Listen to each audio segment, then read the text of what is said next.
Hello, everyone. My name is Carl, and today I'll be talking about Animal Crossing New Horizons. It was developed and published by Nintendo for the Switch at the height of the start of the pandemic, March 20th, 2020, and it'll run you $59.99, rated E for Comic Mischief. This game series started back way on the GameCube, and now with its fifth entry, we get New Horizons. So in this game, instead of just moving to an already established town, you move to a desert island. And basically, it's your job to pitch a tent, start living there, eventually build houses, build a museum, build shops, invite people to move in, and make it its own little island town. And you can decorate it how you want. And that's the premise of the game. As for my history with this series, I played Wild World for the DS quite a bit, solely because it was the free game that came with the DS, and I didn't have any other games. Not gonna lie, when this came out, I wasn't really interested in this. Animal Crossing generally isn't my thing for reasons we'll get into later. But a bunch of my friends got it at the start of the pandemic, and I had my GameStop rewards, all built up, so I basically got it for free. Um, and then I kind of developed a special relationship with it because I stream this game almost exclusively in order to get affiliate on Twitch. So I've played this game for over 300 hours, so I feel like I am an expert when it comes to judging this game. So, without further ado, let's get into it. Overall, this is a simulation game. It's designed to be something that you can mess around with and enjoy for long amounts of time, to always have things happening that you can do, always give you the option to redecorate and stuff, all that good, all that good stuff that comes with a simulation game. Very open-ended, no set goal. Unfortunately, there is a theme that you will hear a lot throughout this review, and that's something that I noticed the more and more I played this game, is that not a lot of effort was put in to make this a great game or even a good game. A lot of things feel very lazily implemented or straight up unfinished slash missing. Like, I feel like it knows it's like that cozy casual game, and because it knows that it's a cozy casual game, it can just not try because the audience that consumes cozy casual games won't care as long as they just put cute characters on screen. So keep this theme in the back of your mind and compare it to what I'm saying and see if this is justified or not.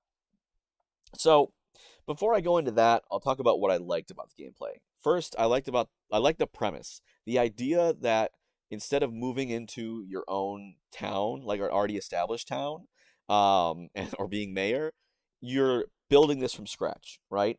One of the most important things about an Animal Crossing game is that you feel a connection, and identity within your environment, and that really helps to establish that connection. Um, and it gives a sense of like more progression in gameplay instead of just working for Tom Nook for a bit at the start of the other games. You actually like have more of a story where you're building this town from scratch. Um, I like that crafting. You can craft furniture in this game. So instead of just buying being the main way to get furniture, you can build it. So you'll get a recipe, and then now, as long as you find the resources, you can build it, which is another thing that I think adds to the experience. When you're building the island, you can find resources, and it feels more interactive with the game instead of just, oh, well, I need to go buy this, right? I need more bells. I need to go find things. I need to go fishing to sell, get fish to sell them, like stuff like that, right? And it allows you to get more stuff more quickly because in the past, you go to Nook's shop, it doesn't have what you want. Oh, come back tomorrow. Remember that phrase, come back tomorrow. Terraforming. Once you get way far in the game, a decent amount, you can change the rivers and the cliffs, because there are cliffs in this game, to your liking. And that is freedom that I feel like past Animal Crossing games definitely can, you know, should have had, right? You get your set layout, and then you don't have to, like, you can't change it in past games. And with Animal Crossing, it's this sim game. Freedom is supposed to be something that is absolutely emphasized in this game. So kudos to that. Unfortunately, that's about it in terms of things that I appreciated and things that I like. Even some of these ideas, while being good ideas, and I'm glad that they're there, were implemented very poorly, right? And one of the biggest problems about Animal Crossing games is, unfortunately, kind of the whole gimmick behind Animal Crossing games, and that is Animal Crossing games are real time. Like, whatever time it is in real life, it's that time in the game. It uses the game's clock and sets that time, that date in game. So, while that's kind of cool in theory, in practice, what that means is, oh, you're playing it on the bus on the way into school or work. Well, everybody's asleep, nothing's open, you can't do anything. You want to play the game before bed, everybody's asleep, nothing's open, you can't do much of anything. And it also abuses the real-time mechanic to put real time limits on things. And like I said before, the come back tomorrow thing, right? If you want to move a building on your island, pay the money, come back tomorrow, it'll be moved. Want to build a bridge or ramp, pay the money, come back tomorrow. Want to get another crafting recipe, you get one a day. Grab it, come back tomorrow. Often there's like nothing else to do. Like you will like, okay, I'm gonna do this. I'm gonna terraform this. Okay, well I want to move this ramp then. Okay, can I move this ramp here? And then it'll be like, sure, but come back tomorrow. And it's like, okay. So then you're stuck between, cheating, quote unquote, which I absolutely encourage you to do this if you play this game, going into your system settings and changing the clock on your device so that you can get what you want to get, right? And this is something that you come to expect in a free-to-play mobile game. You know those like really crappy mobile games where you have to have, energy or whatever to do things to battle, and you need to come back later to refuel your energy, or you can pay money to refuel it right now. That's what this feels like. But this is not a free-to-play mobile game. You can't play this game without spending money. This costs $60. This is a Nintendo AAA title. So the fact that it actively and very often holds things from you and says, no, you can't play this game anymore today, is utterly ridiculous to me, right? And there was one thing way early game where it actually ground the game to a halt. So early game, you need to get materials, and one way to get materials is hitting a rock with a shovel. But if you eat a fruit, you can get extra power, and you can break the rock to get one extra material. So that's what I did. I got all the materials, I broke the rock because the game told me you could do that, and I got all the stuff, and I didn't have enough. But the thing is, rocks can only be hit for materials once a day. And the catch is, if you break all your rocks, only one grows back every day. So I broke all my rocks. I didn't have enough. Not only did I need to wait until the next day for the rock to grow back, I needed to wait another day because I broke all the rocks. And the game didn't tell me that. Like, this is the very start of the game. And I am already getting hit by the come back tomorrow, right? That's horrible game design. Telling your players they can't play the game when they want to play the game? Like, no, that's ridiculous. I'm sorry. And I'm sick and tired of people just giving an excuse because that's what Animal Crossing is. Plenty of game series have done a fundamental change to certain staples, and people grumble about it at the start, but then they don't grumble about it anymore because it's just better the new way. So, yeah, just come back tomorrow haunts this game, and it's awful.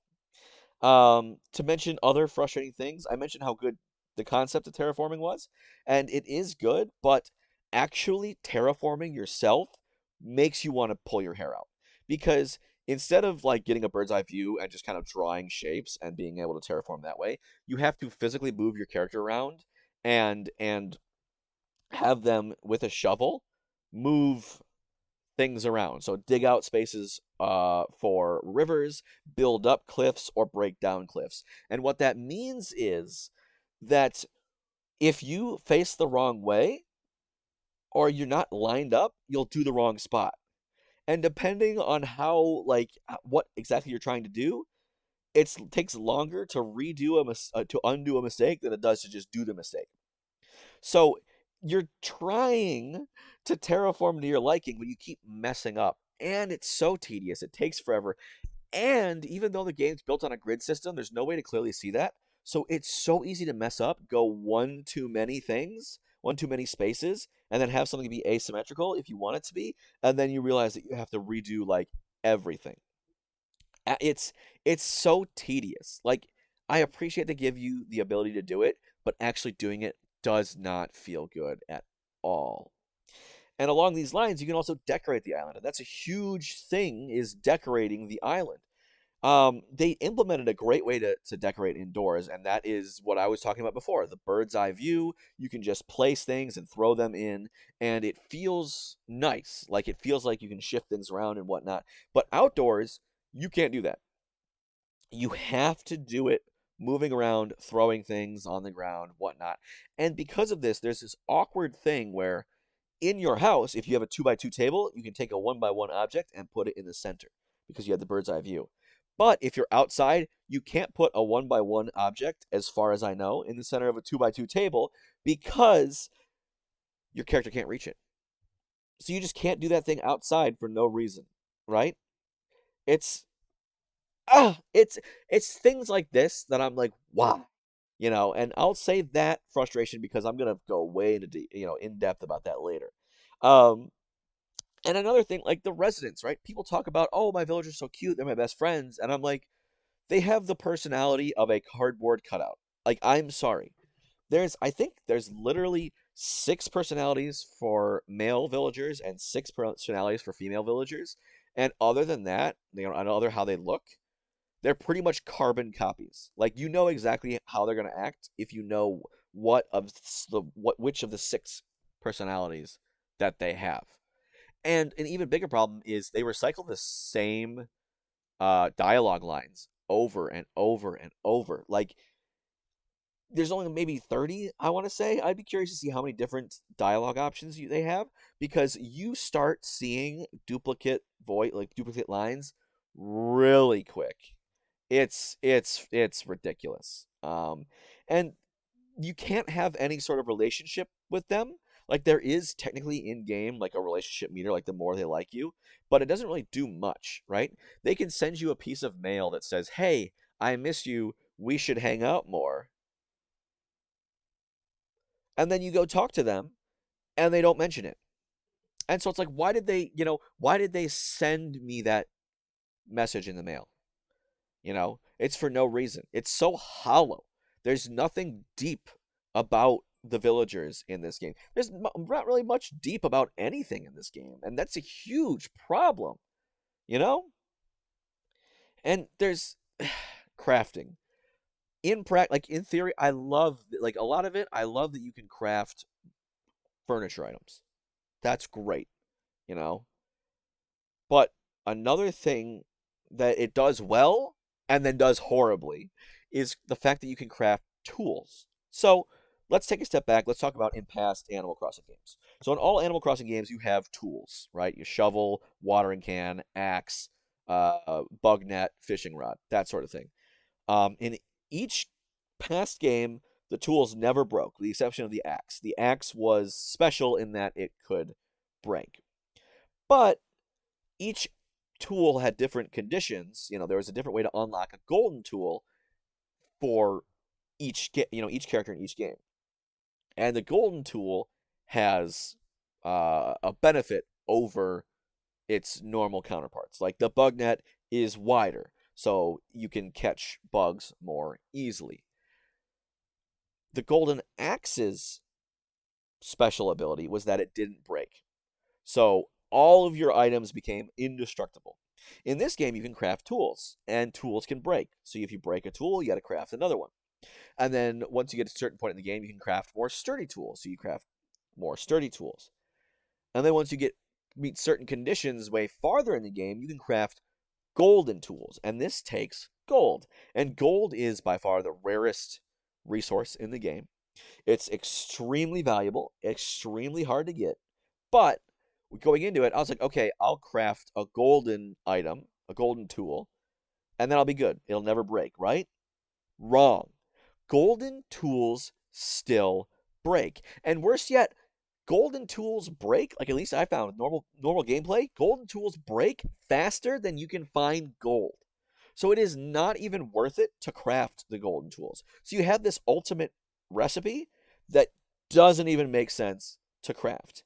And this is kind of reflective of a piece of game design, like something that can be frustrating, can be challenging at the start, but once you have mastered that, it's just frustrating, right? So the fact that you have to craft more tools after they break is a challenge, and it's more than it is frustrating, because it feels like, okay, I'm on this island, there's not a lot of resources, it makes sense that I have to craft my own stuff, and it breaks. But then once you get way late in the game, it's just annoying. Like, you're like, oh, frick, god damn, my fishing rod broke. Now I gotta either have another one on me at all times, or craft another one, or buy another one. But one way to prevent this from getting frustrating is just make something that never breaks. And they didn't do that, So instead of just having this, not like, just, okay, you've made it, you've spent the gold, you don't have to deal with the annoyance of crafting this anymore. It says, no, it's worse than past games, and things always break.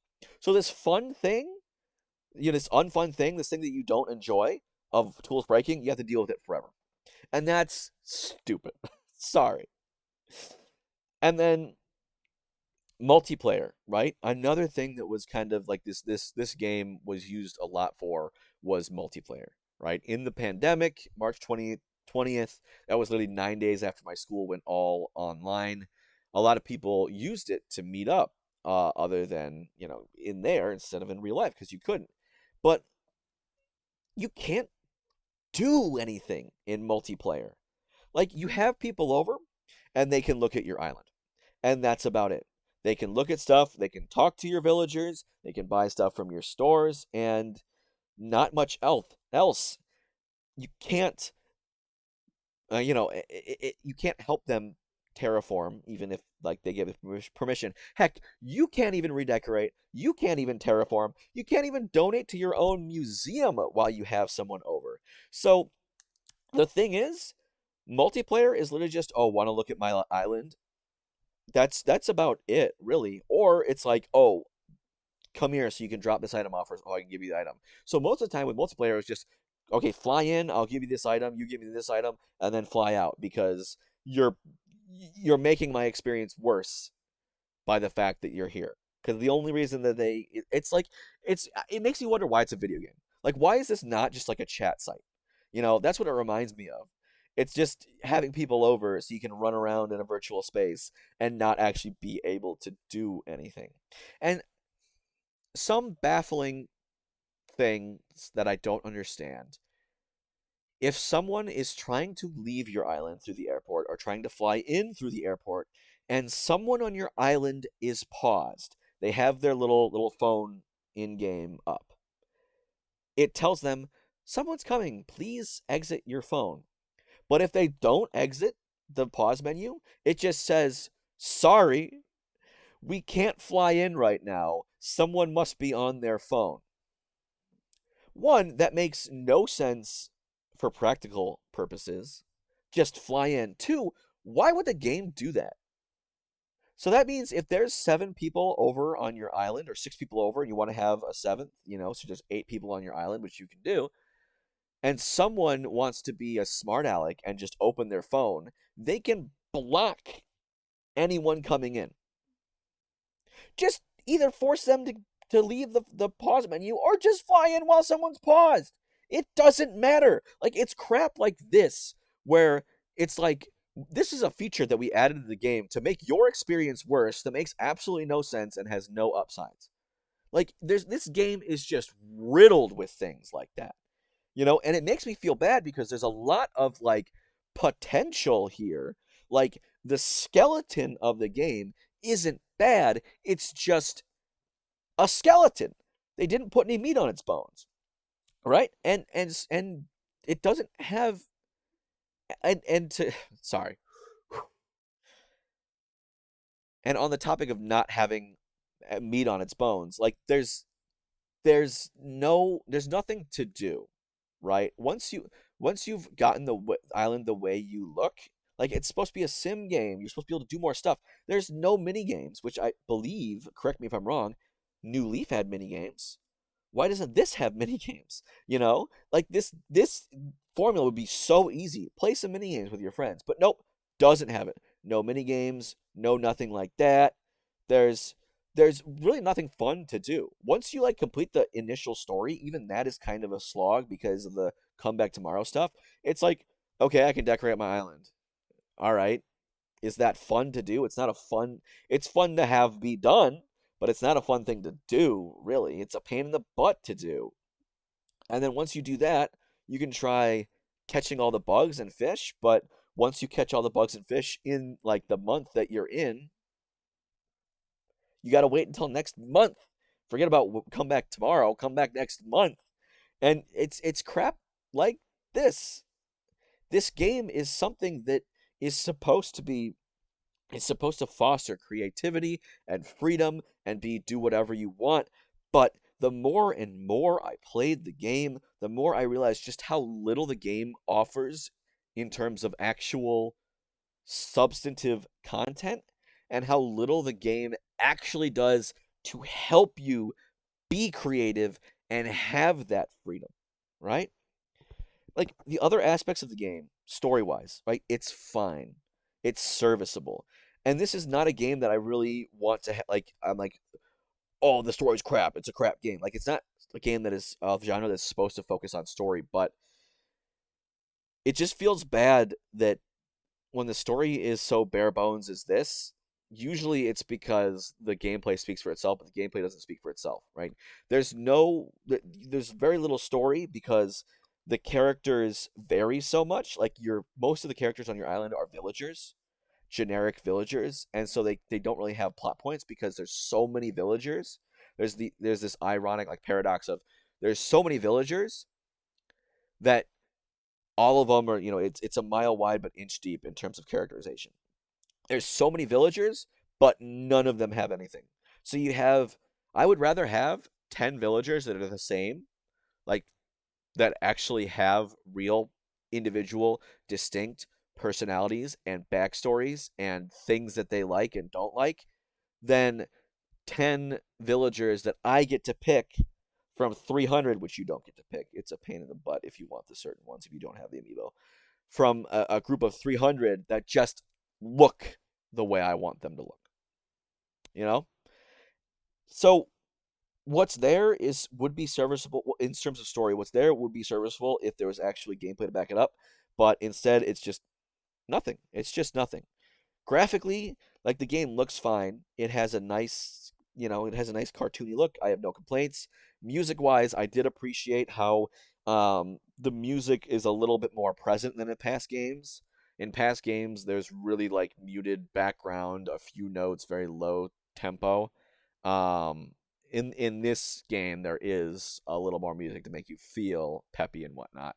DLC wise, there is Happy Vacation Designer or whatever.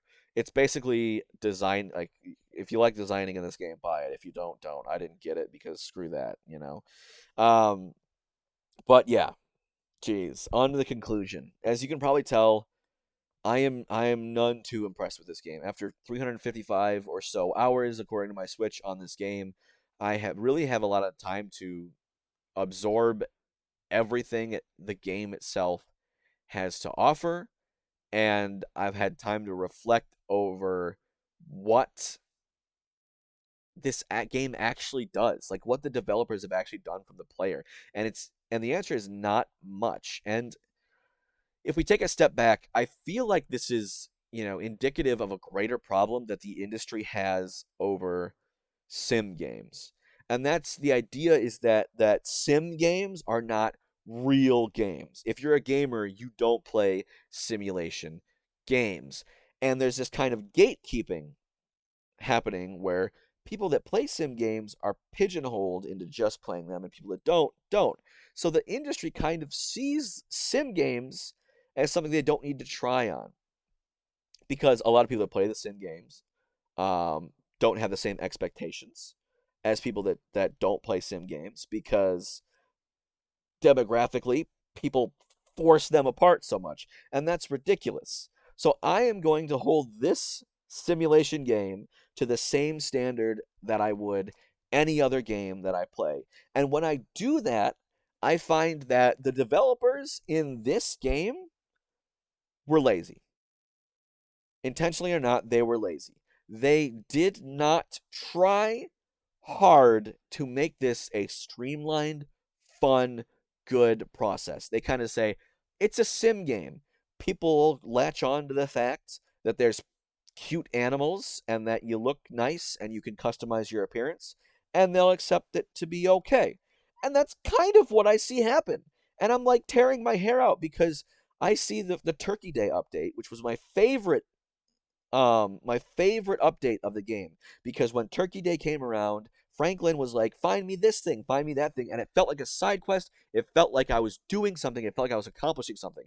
And they announced this whole thing, at least I think it was a Turkey Day update. And one of my coworkers says, did you see the new update? And I said, yes. And they said, are you excited that you can now sit on the ground? Like, people that play this game don't, it's crazy. People don't seem to want a better game. They seem to just be like, "Oh, I can sit down on the ground now. I can." I don't get it. Why don't people? Why aren't? Anyway, rant over. I just don't understand. Like, when you pick apart this game, if you like it, fine. If it does something for you, fine. But you have to admit, when you really pick the game apart, it does not do much at all to actually try to make your experience better. A lot of the times, the people that like this game are because of user generated content. They like to decorate, they like to design, they like to hunt for villagers to get the specific ones that they want. It's not, people that like this game don't like it because it's a good game. People like it just because it's just a canvas, a really crappy canvas, to display their art upon, if that makes any sense. So overall, I'm not giving this a good grade, because any reason that I hear that it's good is not due to its merits. It's just due to how people make it be good, if that makes any sense. So I'm going to give it a 4 out of 10. Very iffy game. I wish I could love this game if it just had more stuff.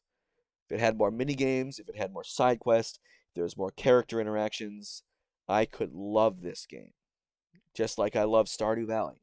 But I don't, and I can't. So, yeah. Overall, if you think this is full of garbage, if you have any counterpoints, if you agree, feel free to let me know in the comments down below. I read all my comments. And yeah, have a nice day, everybody. Hopefully, I wasn't too harsh. Bye.